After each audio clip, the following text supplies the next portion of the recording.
Good morning students, ये video class 8 के लिए है और हम पढ़ रहे हैं एसएसटी का 8 chapter.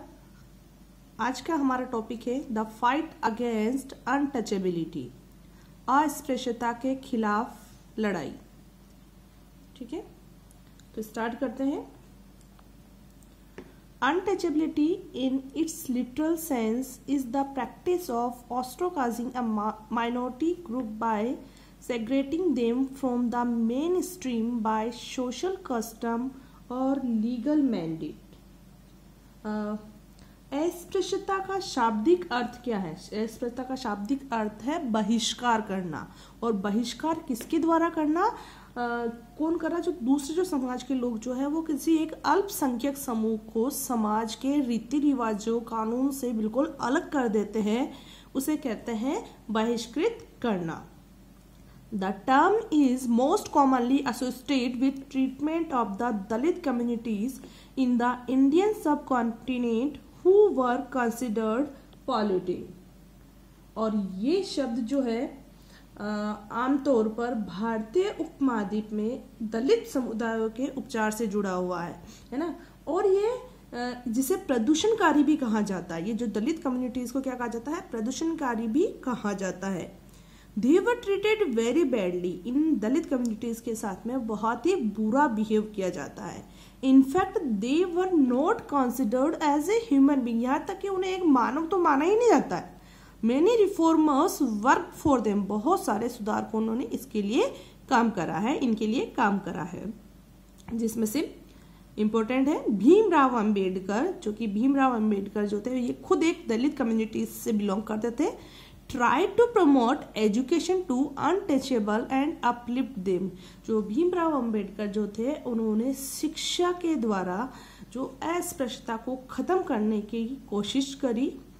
His first organized attempt was his establishment of the central institution Bahishkrit Hitkarni Sabha, intent to promote education and socio-economic empowerment as well as the welfare of outcasts, at that time referred to as displaced classes। Bhimrao Ambedkar का जो पहला एक प्रयास जो था, वो पहला प्रयास क्या था? केंद्रीय हितकारिणी जो सभा जो थी, सेंट्रल इंस्टीट्यूशन बहिष्कृत हितकारिणी सभा है ना, ये क्या थी? एक केंद्रीय संस्था थी, बहिष्कृत हितकारिणी सभा। सबसे पहले उन्होंने इस सभा की स्थापना करी थी और उसका मुख्य उद्देश्य क्या था? शिक्षा और सामाजिक आर्थिक सुधार को बढ़ावा देना था। ठीक है, और साथ ही साथ जो बहिष्कृत जो लोग जो थे, बहिष्कृत के जो वर्ग जो था, उनके कल्याण के रूप में काम करना इसका मुख्य उद्देश्य था। For the defence of Dalit right, जो दलित लोगों के अधिकारों के सुरक्षा के लिए ही स्टार्टेड 5 periodicals। उन्होंने जो 5 लेख लिखे थे। Mooknayak, the leader of the डम 1920, बहिष्कृत भारत 1924, समता 1928, जनता द 1930 एंड प्रबुद्ध भारत 1956। ठीक है, then by 1927 Ambedkar had decided to launch active movement against untouchability।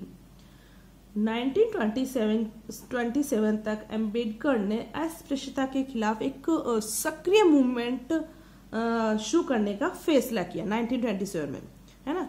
He begin with public movements and March two open up public drinking water resources. और उन्होंने क्या करा? सार्वजनिक पेयजल संसाधनों के खोलने के लिए सार्वजनिक रूप से मूवमेंट करना, सार्वजनिक रूप से आंदोलन करना स्टार्ट करा। He also began a struggle for the right to enter Hindu temple।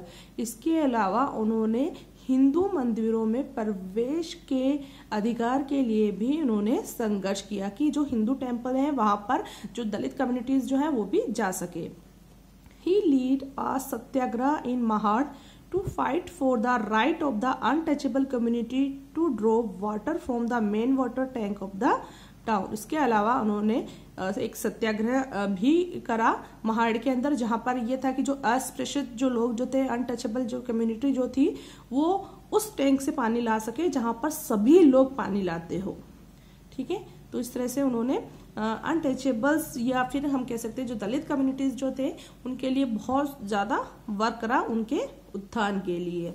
और इसके बाद में 1955 में एक अस्पृश्यता एक्ट बना, उस एक्ट के अंतर्गत बहुत सारी जो सुविधाएं मिली, बहुत सारे रूल्स बने, ताकि जो पिछड़े हुए लोग जो हैं उनको अधिकार मिल सके।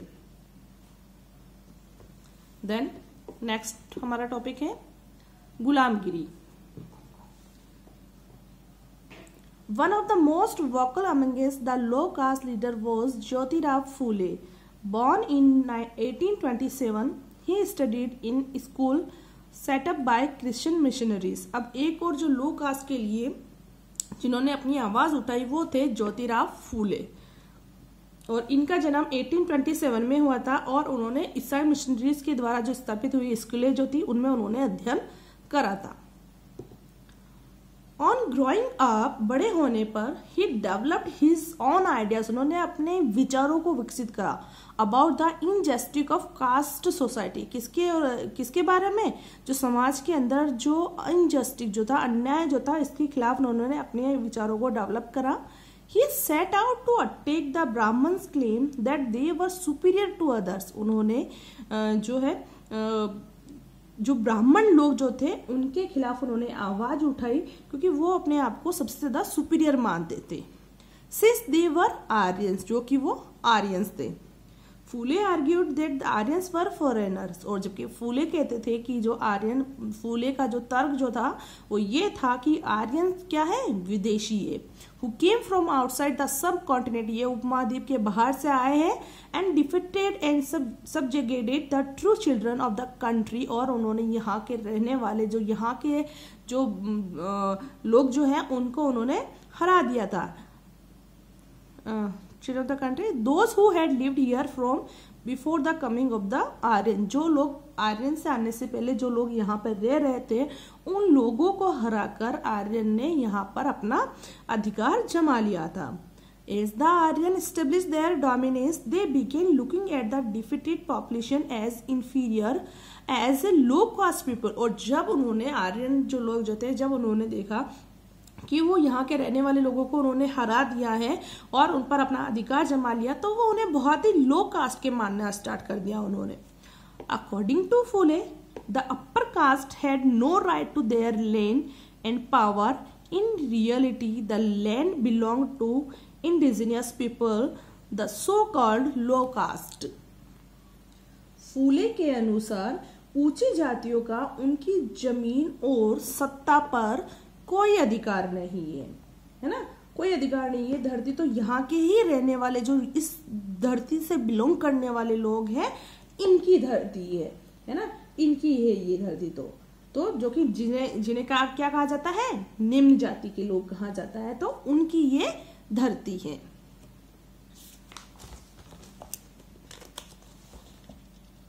Then Phule claimed that before Aryan rule there exists a golden age when warrior peasants tilled the land and ruled the Maratha countryside in just and fair ways. फूले का ऐसा मानना है कि ऐसा दावा है कि आर्यों के शासन से पहले यहाँ पर स्वर्ण युग था, है ना, गोल्डन एज थी यहाँ पर, है ना। और स्वर्ण युग क्यों था? क्योंकि जब यहाँ पर वॉरियर पीजेंट, वॉरियर क्या होता है? योद्धा, है ना, पीजेंट किसान, योद्धा किसान जो थे वो जमीन जोतते थे, है ना। और उन्होंने सुझाव क्या दिया था यहाँ पर? And he propose that Shudras and Ati Shudras should unite to challenge caste discrimination. और उनका ये सुझाव दिया था कि शूद्र और अति शूद्र के जो जातियां जो भेदभाव जो है वो खत्म करने के लिए इनको संगठित होना चाहिए। The Satyashodhak Samaj and association Phule foundation propagate caste equality. और फूले द्वारा स्थापित गए सत्यशोधक समाज के समर्थन में मुहिम चलानी चाहिए, एजेंडा चलाना चाहिए, ये उनका मानना था। फिर है अकॉर्डिंग टू गांधी जी के अनुसार the practice of untouchability is a leper wound in the whole body of Hindu politic. Okay, Gandhi ji के अनुसार अस्पृश्यता क्या है, हिंदू राजनीति के पूरे शरीर में जो एक कोडी जो होता है ना, जिसमें जगह जगह घाव जो हो जाते हैं, उस घाव के समान है। उनका ये मान्यता क्या, अस्पृश्यता, मतलब अस्पृश्यता को उतना गांधी जी ने इतना खतरनाक माना कि उन्होंने कहा कि अस्पृश्यता क्या है, भारत के राजनीति जो भारत का जो हिंदू राजनीति जो है उनके शरीर पर एक घाव के समान है। He even regarded it as the hatefullest expression of caste, और उन्होंने उसे जाति की बहुत ही घृणापूर्वक अभिव्यक्ति करी है। He made it his life mission to wipe out untouchability and to uplift the depressed and the downtrodden people, और उन्होंने अपने जीवन का लक्ष्य बनाया कि वो अस्पृश्यता को बिल्कुल समाप्त करेंगे और जो डिप्रेस्ड और डाउन ट्रॉडन पीपल जो है उनको उत्थान के लिए वर्क करेंगे। He addressed various public meeting reposing doctrines of Harijan welfare, वो बहुत सारे जो मीटिंग वगैरह करते थे इन हरिजन के वेलफेयर के लिए। He led several precaution of Harijan with other upper caste people and made them participate in पूजा, भजन, कीर्तन एंड पुराण, और वो जात पात को मिटाने के लिए क्या करते थे, जो दूसरी जातियों के लोग जो थे उनके साथ में मीटिंग करवाते थे, वहां पर भजन कीर्तन वगैरह होता था और जो असमानता जो थी उसको वो मिटाने की कोशिश करते थे। In 1930, Gandhi ji began a new campaign to improve the life of the untouchable, whom he started referring to as Harijan or the children of God। और 1932 में गांधी जी ने एक नया कैंपेन स्टार्ट करा, वो अस्पृश्यता माने जाने वाले लोगों के जीवन में सुधार के लिए। इसमें उन्होंने क्या करा, whom he started referring to as Harijan, जिसमें वो जो अनटचेबल जो थे उन्हें हरिजन नाम से संबोधित करना शुरू करा, और हरिजन का मतलब द चिल्ड्रन ऑफ गॉड, जो कि भगवान के बच्चे हैं। On 8 May 1933, Gandhi began a 21-day fast of self-purification and launched a 1-year campaign to help the Harijan movement। और इसके बाद उन्होंने गांधी जी ने 20 डेज का एक फास्ट भी करा था अपने आत्म शुद्धिकरण के लिए, और उसके बाद उन्होंने एक साल का जो है हरिजन आंदोलन की शुरुआत करी। ठीक है, ओके, ये हमारा आज का चैप्टर यहीं पर खत्म होता है। जो क्वेश्चन आंसर जो है उसके बाद हम नेक्स्ट वीडियो में करेंगे। Thank you.